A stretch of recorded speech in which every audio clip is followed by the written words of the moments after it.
स्वागत है आप सभी का। आज की कहानी एक सूरज नाम के लड़के की है। सूरज बिहार के एक छोटे से गांव में अपने माता पिता के साथ रहता था। दोस्तों, सूरज के पिताजी जो थे ना, वो एक किसान थे और सूरज की जो माँ थी वो एक हाउसवाइफ थी, यानी कि वो घर में ही काम किया करती थी। तो सूरज जो था उसका घर में थोड़ा सा फाइनेंशियल कंडीशन ठीक नहीं था, यानी कि सूरज के पिताजी अचानक बीमार पड़ गए थे। तो सूरज का घर का जो फाइनेंशियल कंडीशन था ना, वो थोड़ा भी ठीक नहीं चल रहा था बहुत दिनों से, और सूरज की माँ भी थोड़ा सा बीमार रहा करती थी। तो सूरज ने सोचा कि क्यों ना मैं पढ़ाई कर रहा था अभी, तो वो पढ़ाई करते करते सोचा कि क्यों ना मैं पढ़ाई के साथ साथ कोई जॉब भी करूं। तो उसका एक दोस्त था जो कि हॉस्पिटल में जॉब किया करता था। एक हॉस्पिटल था वहाँ पे पास में ही, ज़्यादा बड़ा नहीं, छोटा सा ही हॉस्पिटल था, तो वहाँ पे वो जॉब किया करता था। तो सूरज ने अपने दोस्त को बोला कि भाई मेरा भी तुम वहाँ पे जॉब लगवा दो, मैं भी वहाँ पे जॉब करूँगा। घर में काफ़ी तंगी चल रही है, तो मैं अपना पढ़ाई के साथ साथ कुछ पार्ट टाइम जॉब भी कर लूँगा और जॉब करके घर में कुछ मदद कर दूँगा, कुछ पैसे दे दूँगा माता पिता को। तो ये सूरज अपने मन में सोचता है, अपने दोस्त को बोलता है ये चीज़। तो उसका दोस्त बोलता है कि चल ठीक है, मैं तुझे बताऊँगा कि जॉब मैं हॉस्पिटल में पूछ के तुझे बताऊँगा कि जॉब तुझे मिलेगा या नहीं मिलेगा। तो सूरज का जो दोस्त था ना, वो हॉस्पिटल जाता है और वहाँ से पता करके आ जाता है कि जॉब उसे मिलेगा या नहीं मिलेगा। तो वो आके सूरज को बोलता है कि भाई अभी तो मेरे पास कोई जॉब खाली नहीं है, सिर्फ सिक्योरिटी गार्ड का जॉब खाली है। तो सूरज बोलता है ठीक है चल मैं वो करूँगा, कितना सैलरी देगा मुझे? तो वो बोलता है कि तुझे लगभग 7 से 8 हज़ार रुपये वो सैलरी देगा, तो चल अब मैं तेरे को ज्वाइन करवा देता हूँ। तो सूरज अपने दोस्त के साथ जाता है हॉस्पिटल में। तो हॉस्पिटल में वो जैसे ही जाता है तो वहाँ पे वो सिक्योरिटी गार्ड का नौकरी के लिए गया था, लेकिन अचानक वहाँ पे उसका बात में ही एक आदमी जो थे, जो वहाँ पे जॉब लगवाते थे या फिर वहाँ के हॉस्पिटल के जो भी थे एडमिनिस्ट्रेशन थे या जो भी थे, वो बोले कि एक और जॉब है, वो अगर करोगे तो तुम्हें ज़्यादा सैलरी मिलेगा। तो सूरज बोला कि ठीक है आप बताइए वो क्या जॉब है। तो वो बोले कि देखो तुम्हें ना बॉडी जो होता है ना, लाश, वो तुम्हें लेके आना है और लेके जाना है, और तुम्हें इसके लिए सैलरी 15 से 16 हज़ार रुपया मिल जाएगी। तो सूरज तैयार हो जाता है, बोलता है ठीक है मैं करूँगा, क्योंकि सूरज को गाड़ी चलाने के लिए आता था, तो उसे हॉस्पिटल का एम्बुलेंस चलाने के लिए मिल जाता है। तो सूरज तैयार हो जाता है नौकरी करने के लिए।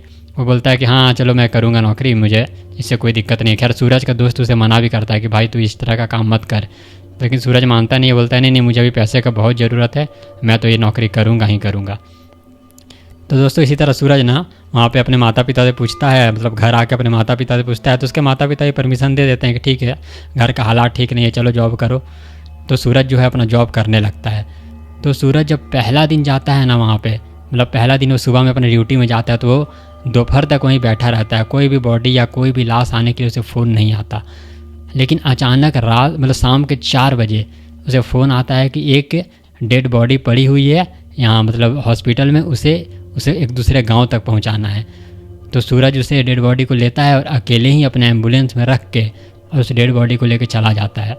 खैर उसे बहुत डर भी लग रहा था उस टाइम पे, जब वो डेड बॉडी को लेकर जा रहा था ना, तो उसे काफ़ी डर लग रहा था, क्योंकि वो हॉस्पिटल से वो गांव कम से कम 30 से 40 किलोमीटर दूर था। लेकिन फिर भी सूरज हिम्मत करता है, 4 बजे बॉडी को लोड करता है, लगभग 4-5 बजे तक, और निकल जाता है। तो थोड़ा अंधेरा हो जाता है, तो उसे काफ़ी डर लग रहा था, लेकिन वो फिर भी अपना हिम्मत दिखाता है और वहाँ पे अपना करते रहता है, अपना उनको ले जाके पहुँचा देता है जहाँ पे भी बॉडी को पहुँचाना था, जिस गाँव में। और उस दिन सूरज वापस आता है वहाँ से बॉडी को पहुँचा के, और अपना एम्बुलेंस जो है ना वहाँ हॉस्पिटल में लगाता है, और फिर वहाँ से चुपचाप अपना घर चला जाता है। दोस्तों जैसे ही घर जाता है ना, तो घर में उसे जब वो रात में अपना सोता है, तो उसे ऐसा महसूस होता है ना कि मानो जिस आदमी का बॉडी, वो जिस आदमी का लाश वो लेके जा रहा था ना, वही उसके सामने खड़ा है। उसे ऐसा सपने में महसूस होता है। वो एकदम अचानक डर के उठता है वहाँ से सपना से, और फिर ये सोचता है कि अरे ये तो सपना था, और मैं खामा मैं डर गया, ये तो सपना था। तो फिर उसके दिमाग में आता है कि नहीं मैं ये ड्यूटी छोड़ देता हूँ, मैं ये जॉब छोड़ देता हूँ, मैं कुछ और देखता हूँ। लेकिन फिर उसे अपना घर का हालात याद आता है कि नहीं मुझे करना ही पड़ेगा। इसी तरीके से ना वो जॉब करने लगता है। अब धीरे धीरे करते करते ना 6 महीना बीत जाता है उसका जॉब करते करते, और अब सूरज को पूरा आदत हो जाता है। रात बिरात वो कहीं पे भी चला जाता था, कोई भी बॉडी रात में कहाँ से भी लेके आना हो, कहीं भी पहुँचाना हो, वो सब काम कर लेता था अकेले। तो दोस्तों इसी तरह सूरज अपना जॉब करता है। तो उसका दोस्त एक दिन उससे पूछता है कि तुम्हें अब डर नहीं लगता? तो सूरज हंस के बोलता है अरे अब कुछ डर उर नहीं लगता, कोई भूत प्रेत नहीं होता, मैं मस्त अपना घूमता फिरता हूँ, मैं घूम भी लेता हूँ, उसी बहाने में बॉडी पहुँचा देता हूँ और घूम भी लेता हूँ। तुम तो वहाँ हॉस्पिटल में चुपचाप सिक्योरिटी गार्ड बन के बैठे रहते हो, मैं देखो घूम फिर के ऐश करता हूँ। और सच बताऊँ, कुछ भूत प्रेत ये सब कुछ नहीं होता, ये सब सर मन गढ़ंत कहानी है, लोग अपने मन से बनाते हैं खाली। तो ये सूरज उस दिन बोलता है, और सूरज दूसरे दिन जब हॉस्पिटल जाता है ना, सूरज जब वो दूसरे दिन हॉस्पिटल जाता है तो उस दिन कोई भी उसके बॉडी उठाने के लिए उसके पास कॉल नहीं आता है। चाहे हॉस्पिटल से भी कोई बॉडी अपने मतलब किसी का कहाँ जहाँ भी पहुँचाना हो वहाँ के लिए कॉल नहीं आता है। तो वो रात शाम के 4 बजे देखता है कि किसी का कॉल नहीं आ रहा है, कोई बॉडी आज पहुँचाना भी नहीं है, तो क्यों ना मैं घर चल जाऊँ। तो वो वापस घर चला आता है और घर में आके ना खाना वाना खा के अपना आराम करके टीवी भी देखते रहता है। ठीक रात के 10 बजे उसे फ़ोन आता है कि उसे ना एक बॉडी को एक गांव में पहुंचाना है, और वो गांव लगभग 100 किलोमीटर दूर है। अब तो सूरज को आदत हो गया था, वो रात बिरात चलता था बॉडी लेके। तो वो बोलता है ठीक मैं आ जाऊंगा। तो सूरज जो है वो चला जाता है अपना 10 बजे अपनी मम्मी पापा को बोलता है कि मैं सुबह हो जाएगा मुझे आते आते तक, आप लोग ताला बंद कर लीजिएगा, मैं सुबह ही आऊँगा। और वो चला जाता है, वो वहाँ जाता है और एक बॉडी जो था वो हॉस्पिटल में रखा हुआ था। वो एक ऐसी मतलब दुल्हन का आत्मा था, यानी कि दुल्हन का बॉडी था। तो वो एक दुल्हन की बॉडी था और वो पूरा जल चुका था, पूरा जला हुआ बॉडी था। और उसे एक गांव में पहुंचाना था जो कि हॉस्पिटल से 100-150 किलोमीटर दूर था। तो सूरज को तो डर वर था नहीं, क्योंकि उसे आदत हो गया था ये सब करते करते, और वो सबको बोलते चलता था कि अरे भूत प्रेत कुछ नहीं होता है, मैं तो एकदम मस्त जहाँ बोलोगे चल जाऊँगा, उसे एकदम ये सब ये बोलते रहता था। तो दोस्तों उसने क्या किया ना, उस बॉडी को उसने रख लिया, एम्बुलेंस में लोड करवा लिया और लोड करके वहाँ से निकल गया। तो दोस्तों जैसे ही वो एम्बुलेंस से जा रहा था तो उसे 100 किलोमीटर आगे जाना था, लेकिन आगे से ना एक रास्ता कटता था। वो रास्ता ना जल्दी वहाँ तक पहुँचा देता था उस गांव तक, लेकिन वो रास्ता पूरा सुनसान रहता था, ना तो वहाँ कोई लाइट जलता था और ना कुछ भी, मतलब वो रास्ता पूरा सुनसान रहता था, उसमें कोई गाड़ी भी आना जाना नहीं करता था। तो सूरज सोचता है कि क्यों ना इसी रास्ते से चल जाऊँ, जल्दी पहुँचा के जल्दी आ जाऊँगा और फिर घर जाके आराम से सोऊंगा। अगर मैं जल्दी आ गया तो घर चला जाऊँगा, नहीं तो फिर हॉस्पिटल में ही आके सो जाऊँगा। तो सूरज उसी रास्ते पर चल जाता है। दोस्तों जैसे वो थोड़ा सा आगे बढ़ता है ना, वो अपना मस्त गाड़ी में अपना गाना बजाते हुए एकदम जाते रहता है। लेकिन जैसे ही वो थोड़ा सा आगे बढ़ता है ना, तो उसे ऐसा लगता है ना कि वो गाड़ी चला रहा है और पीछे से जहाँ पे बॉडी रखा हुआ है वहाँ से उसे आवाज़ आया, सूरज।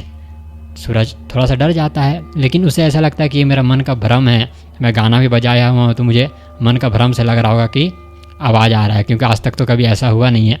वो उस बात को इग्नोर करता है और फिर आगे अपना गाड़ी चलाने लगता है। अचानक फिर आवाज़ आता है, सूरज सूरज। दोस्तों सूरज का तो अब सिट्टी पिट्टी गुम। अब वो सोचता है कि भाई कौन आवाज़ दे रहा है मुझे, सूरज सूरज, और गाड़ी के पीछे से आ रहा है। वो उसका एकदम दिमाग हिल जाता है वो चीज़ सुन के। वो गाड़ी को क्या करता है ना कि साइड में लगा देता है, साइड में लगाता है और अपने मोबाइल का फ्लैश लाइट जलाता है और गाड़ी के पीछे जाता है देखने के लिए कि सब कुछ ठीक है कि नहीं, कौन मुझे आवाज़ दे रहा है पीछे से। तो वो जाता है, ऐसे करके एम्बुलेंस का दरवाज़ा खुलता है पीछे वाला, गाड़ी को साइड में लगा दिया। गाड़ी जो है पूरा सुनसान, मतलब रास्ता जो है पूरा सुनसान, और वो गाड़ी को लगा देता है वहाँ पे। और वो वहाँ पे जाके दरवाज़ा को खोलता है अपने मोबाइल का फ्लैश लाइट जला के, क्योंकि वो जो एम्बुलेंस था ना वो थोड़ा पुराना टाइप का था। उसमें पीछे जहाँ बॉडी रखा था ना वहाँ पे कोई भी लाइट नहीं था, सिर्फ आगे लाइट था, गाड़ी के आगे जो होता है ना जहाँ पे ड्राइवर चलाता है वहाँ पे बस लाइट था और कोई लाइट नहीं था। तो सूरज वहाँ पे जाता है, अपना मोबाइल का फ्लैश लाइट जलाता है और ऐसे करके चढ़ जाता है गाड़ी पे, अंदर घुस जाता है। अंदर घुस के पूरा इसी तरह चेक करता है तो देखता है वो बॉडी वहीं पे रखा हुआ है और कुछ एकदम सब कुछ नॉर्मल है। तो वो जैसे घूमता है और घूम के उतरने की कोशिश करता है, उसके कंधे पे कोई हाथ रखता है।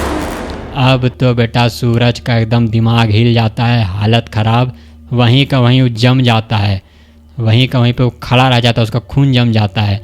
उसके बाद वो दोस्तों हिम्मत करता है फिर भी और ऐसे पलट के देखता है, और जैसे ही वो पलट के देखता है वो जो औरत थी ना जो मरी हुई थी, जिसका चेहरा पूरा जला हुआ था, वो सूरज को ऐसे करके घूर रही थी और मुस्कुरा रही थी और बोलती है, क्यों सूरज, तुम्हें भूत प्रेत पे विश्वास नहीं होता? लो मैं तुम्हारे सामने हूँ। और वो कस के हंसने लगती है। सूरज बेटा वहाँ पे अपना मोबाइल छोड़ के भागता है तेज़ी से दोस्तों, भागता है, वहीं पे एम्बुलेंस छोड़ के वो भागता है और भाग के सीधा चला जाता है बगल में एक बगल में एक ये था दोस्तों, क्या बोले, ढाबा था, वहाँ पे चला जाता है और ढाबा में जाके वो पूरा पसीने पसीने एकदम बैठे रहता है। ढाबा में जो लोग आगे पीछे जो बैठे हुए थे वो लोग पूछते हैं क्या हुआ भाई, तो वो सब घटना बताता है उन लोगों की ऐसे ऐसे हुआ। तो ढाबा के लोग वहाँ पे वो आते हैं, वहाँ जहाँ पे एम्बुलेंस था वहाँ पे आते हैं, और वहाँ पे आते हैं तो देखते हैं कि वो बॉडी बिल्कुल उसी तरह से पड़ा हुआ है। दोस्तों ये सब देख के तो सूरज का सिट्टी पिट्टी गुम हो जाता है। अब वो बोलता है कि मैं ये काम अब ज़िंदगी में कभी नहीं करूँगा। वो हॉस्पिटल में फ़ोन करता है, हॉस्पिटल से कुछ लोग आते हैं और उस बॉडी को जहाँ पहुँचाना था वहाँ पहुँचाते हैं। लेकिन उस दिन से सूरज ने अपना नौकरी हमेशा के लिए छोड़ दिया और उसके बाद से सूरज ने ज़िंदगी में कभी वो काम नहीं किया। तो दोस्तों कभी कभी कुछ चीज़ों को ना हमें चैलेंज नहीं करना चाहिए कि तुम हो नहीं हो, और हमें उसका मजाक नहीं उड़ाना चाहिए, क्योंकि क्या पता कौन सा अदृश्य शक्ति उस चैलेंज को एक्सेप्ट कर ले। तो दोस्तों आशा करता हूँ कि आज की वीडियो आपको पसंद आई होगी।